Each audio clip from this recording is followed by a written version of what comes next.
Have you ever felt as though you are your own greatest adversary, as if there exists an unseen force within you that hinders your progress, restrains your aspirations, and confines you to the familiar?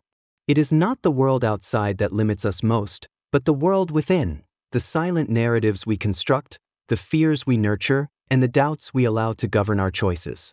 We speak of obstacles as though they are external forces, when in truth, we are often the architects of our own stagnation. Tonight, as you settle into this moment of reflection, let us unravel 10 profound ways in which human beings unknowingly imprison themselves, and more importantly, how liberation becomes possible. The first and perhaps most insidious limitation is self-doubt. It is a quiet whisper in the recesses of the mind, a subtle yet unrelenting force that questions our worth, our capability, and our right to pursue that which we desire. You are not enough, it murmurs. You lack the talent, the knowledge, the strength. Yet, what is self-doubt but an echo of past wounds, a residue of experiences that have shaped but do not define us? It masquerades as truth, yet it is mere conjecture. Confidence is not an innate gift bestowed upon the fortunate. It is a construct built through action. The mind, left unchecked, crafts illusions of inadequacy, but action dispels these illusions. One does not become fearless before taking the leap. Rather, one leaps and finds courage in the act itself. Equally deceptive is the prison of perfectionism. It disguises itself as a noble pursuit, an insistence upon excellence, but beneath this veneer lies fear of failure, of imperfection, of judgment. The pursuit of the ideal, when taken to its extreme, does not propel one forward but rather paralyzes, rendering even the first step impossible.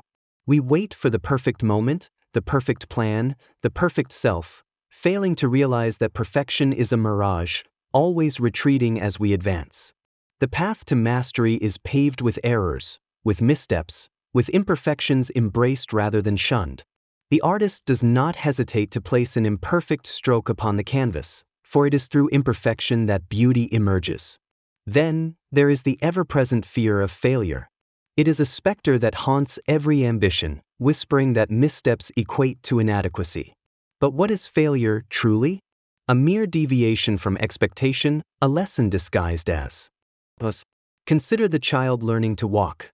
Does he fall once and resign himself to crawling forever? No, for he has not yet learned the erroneous human tendency to equate failure with finality. The most accomplished individuals are not those who have avoided failure, but those who have cultivated an intimate relationship with it, embracing its lessons rather than recoiling in shame.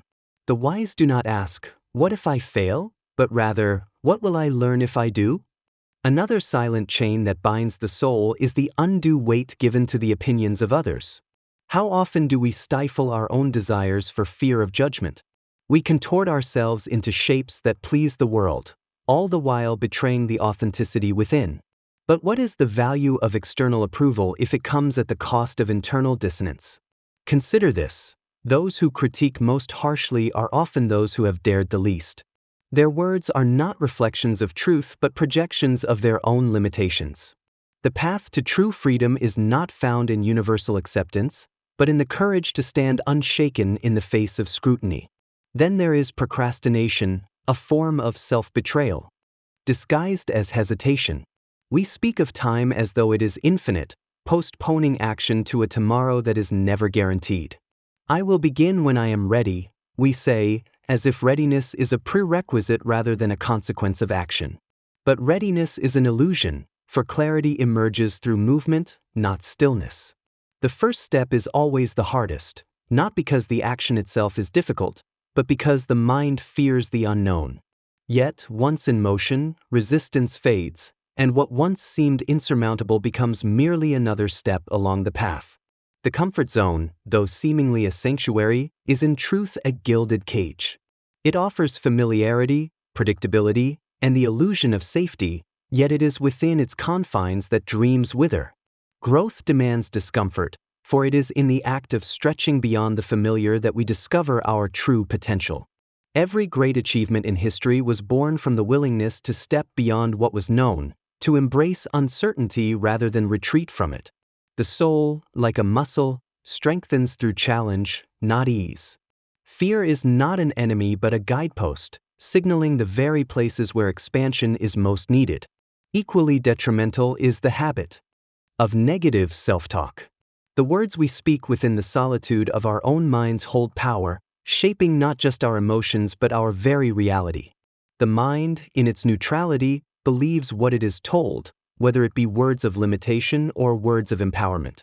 I am not enough becomes a self-fulfilling prophecy, not because it is true, but because belief molds perception. Yet, just as thought patterns are formed, they can be unformed. The simple act of reframing one's internal dialogue, from self-criticism to self-compassion, from doubt to affirmation, alters not just one's experience of life, but life itself. The absence of self-discipline is another silent thief of potential. Many wait for motivation, mistaking it for the driving force of achievement. But motivation is fleeting, a fickle companion that arrives unpredictably and departs just as swiftly. Discipline, however, is steadfast. It is the quiet commitment to action, even when enthusiasm wanes.